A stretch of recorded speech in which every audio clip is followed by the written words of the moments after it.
Ölkənin gənc əhalisi burada gələcək görmür. Ona görə də küçələrdə əsasən yaşlı insanlarla qarşılaşa bilərsiniz.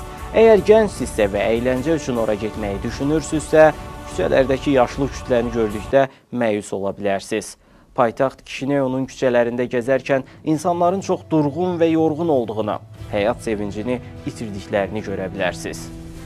Moldovalılar Türkiyə, Rusiya, Rumıniya və Avropanın digər ölkələrinə miqrasiya etməyə çalışırlar. Belə ölkələrdə işləyərək və ya imkanı yaxşı biri ilə evlənərək həyatlarını qurmaq istəyirlər. Bu arada onların Rumuniyaya getməsi sizə qəribə gələ bilər, çünki biz də bilirik ki, Rumıniya da kasıb bir ölkədir.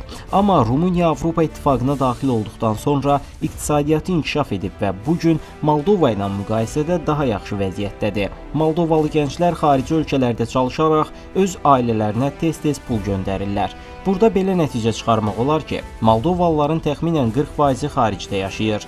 Onların bəxtinə düşən məqam isə Moldova pasportuna sahib olan insanların Avropaya keçiddə çətinlik çəkməmələridir. Gənclərin ölkədən asanlıqla çıxa bilmələrinin əsas səbəbi də budur.